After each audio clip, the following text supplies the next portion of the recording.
welcome back to my channel. The discussion topic I'm going to use today is passions and how we're kind of, I feel like as a society programmed into having passions, and for what purpose that is negative, can be an influence, and but also recognising the grounding of passion.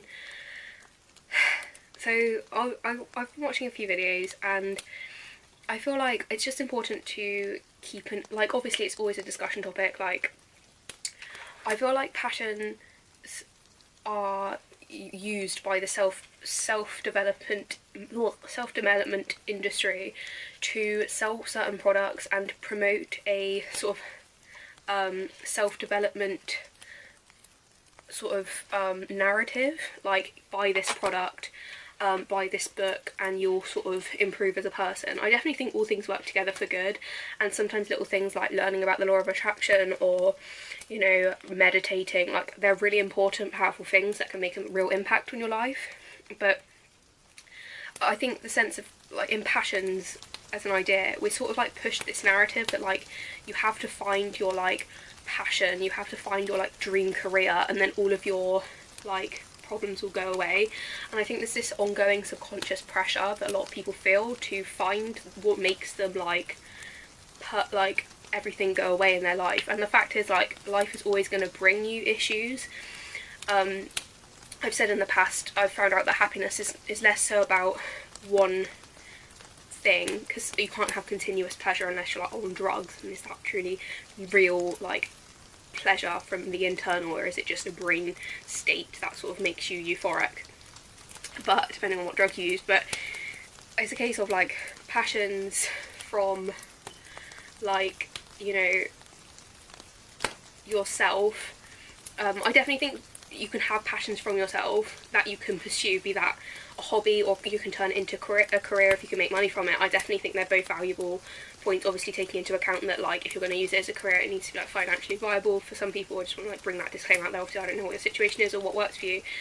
Some people like to just, if you're like retired, then you just want to do a hobby and you don't really care about any finance side of it, and you just use that as your like full-time like situation. But I just think it's important to like differentiate like the stuff pushed on you by marketing in terms of like the pressure to find passions and the pressure to like be doing them consistently and not like ever, you know, like be either able to rest or like, I definitely think there's a lot of subconscious things for each individual that can work into how you see the world. But I definitely think I'm not alone in seeing, like, you know, some people, especially if you've been to uni, there's this like pressure either by parents or whatever, or yourself or school or whatever, that puts you in this place of like, I need to find an avenue to show myself as a societal person. I think it's a natural human need to feel a sense of belonging in the world, and that's like one of our core needs as a person. But I think this, like, we put a hell of a lot of pressure on ourselves often to find that belonging solely in a job role, and I think it's just not possible to find it all in a job role. Like, a fulfilling life is about different aspects of life that come together to make a well-rounded life, and not just one passion that comes about one day. Like, don't get me wrong, like things like YouTube, like I found a passion in this, which I wouldn't, and I think lockdown's just awoken so many passions for lots of different people. But I just think it's not about finding the pressure and realising that things come at the stage they're supposed to, having patience with like a situation, and also letting stuff come to fruition before you judge yourself on it. Like, if you want to learn to like knit, for example, but you're not very good at it, but you do enjoy it, to take time to like work it out.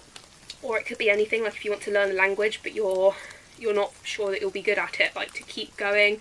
Or to, you know, pursue a new job, like, you know, you're not sure about like the financial side, to try and figure out if there's any grants you can get or whatever. Like, there's always, when there's a will there's a way. Like, I'm starting to see that more and more. Like, often repression and stuff works a lot into people feeling like they're stuck in a situation. Obviously negative situations you can't control. I'm getting better at learning how to deal with negative situations, and but I feel like certain negative situations can put you in a repressed mindset. Trauma can put you in a repressed mindset. Society can put you in a repressed mindset, especially if you're not open to how you could have been influenced subconsciously by these things, because that's why marketing companies and stuff, they are so financially